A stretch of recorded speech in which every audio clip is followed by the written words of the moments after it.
मुबारक हो, आप धर्मेंद्र प्रधान की इस्तीफा लेने में कामयाब हो गए। हाँ, आपको पता नहीं है मगर धर्मेंद्र प्रधान ने इस्तीफा दे दिया है। आपको अभी तक जानकारी नहीं है? क्यों नहीं है? अरे आप तो कॉकरोच जनता पार्टी के समर्थक और जंतर मंतर की रोड और वहाँ की भीड़, आप दिल्ली की रोड जाम करने में, चार मेट्रो स्टेशन को ब्लॉक करने में आप सक्षम रहे, जंतर मंतर से लेकर के और संसद भवन तक पहुंचने में सक्षम रहे। मुबारक हो।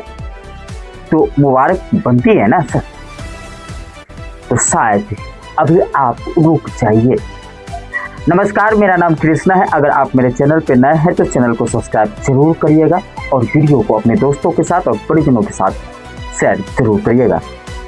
हमारी उनके साथ संवेदना है जिनको चोट लगी है और तकरीबन 11-12 के संख्या में जो नवयुवक की मौत हुई है, उनकी आत्मा को शांति दे, हमारी ये कृपा भगवान से मांगते हैं। मगर सोचने वाली बात है कि लगातार 20-22 दिन की अनशन और तकरीबन 1.5 महीना से ज़्यादा का प्रोटेस्ट, आखिर आपको हाथ क्या लगा? तो भारत सरकार के द्वारा दिया गया वो लिखित पेपर और उन्होंने आश्वासन दिया कि हम आपके मुद्दों पे सोचेंगे और विचारेंगे। यानी कि जेपी नड्डा साहब के साथ बातचीत हुआ था।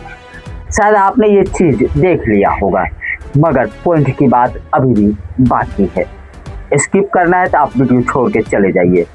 यहीं पे भारत में बीजेपी की सरकार आए हुए तकरीबन 12 साल से ज़्यादा हो चुका है।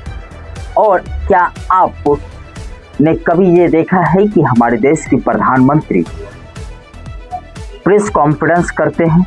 तो आप बोलेंगे नहीं। हाँ, मगर इंटरव्यू देते हैं सर।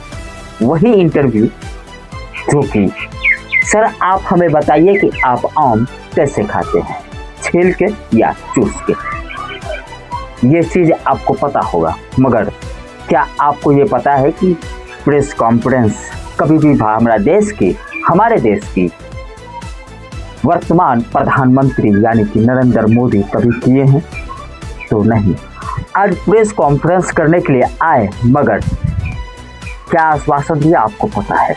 मात्र 2 शब्द कि मानसून आ चुका है और मानसून सत्र चालू हो चुका है, शुरू हो चुका है और हम कोशिश करते हैं कि देश को आगे लेकर के जाए। मगर ग्राउंड पे जो वो भगदड़ मची थी और पुलिस प्रशासन ने जो वो लाठियाँ और डंडे बरसाए थे, आंसू, टीयर गैस बोलते हैं ना, वो गोले छोड़े गए थे, उसका क्या?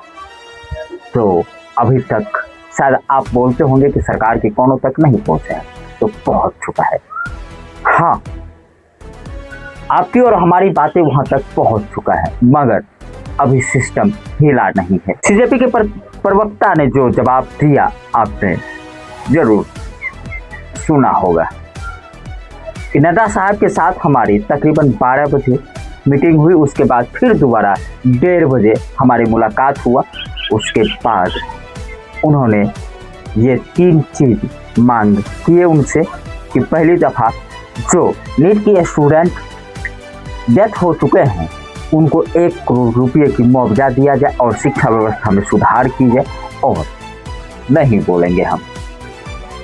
मगर क्या आपने ये देखा कि अभिजीत दीप के एक भी डंडे खाएं या उनकी प्रवक्ता एक भी डंडे खाएं? अरे कुछ तो इनके जो हमारे महाराज को यानी कि हिंदू धर्म को दोषी ठहराने वाले व्यक्ति प्रेमानंद महाराज के बारे में बोलने वाले, वो दिल्ली के मेट्रो स्टेशन पे घूमते हुए नजर आए। आपने वो भी वीडियो जरूर देखा होगा, क्योंकि सोशल मीडिया का ज़माना है और आपसे कोई भी चीज़ छुपा नहीं।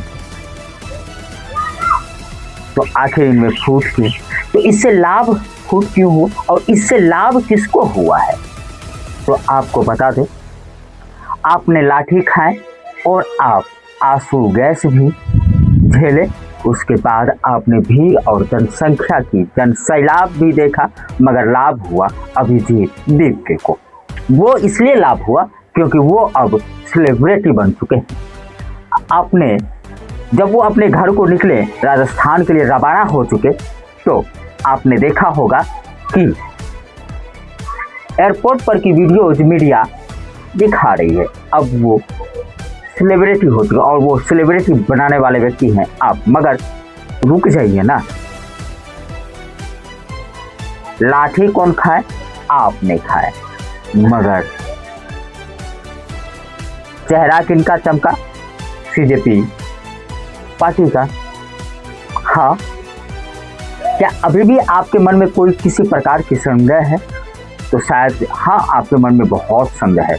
अब पिछले वीडियोज की तरह हमें गरियाने वाले हैं।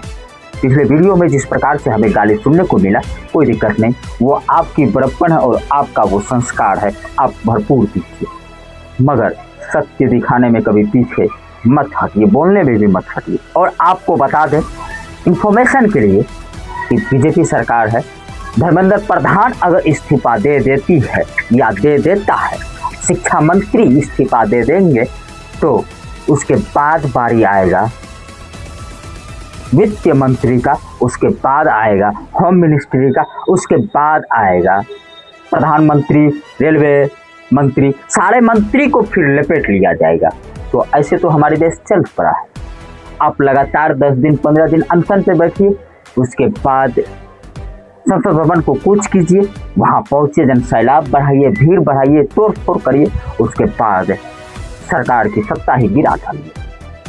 और ये होती है सत्ता गिराने की चाल। तो अगर आपको अभी भी समझ में नहीं आया हो तो कोई बात नहीं। हाँ, मीडिया क्या दिखा रही है क्या नहीं, ये भी एक गोदी मीडिया का मोहर और ठप्पा लगा हुआ है।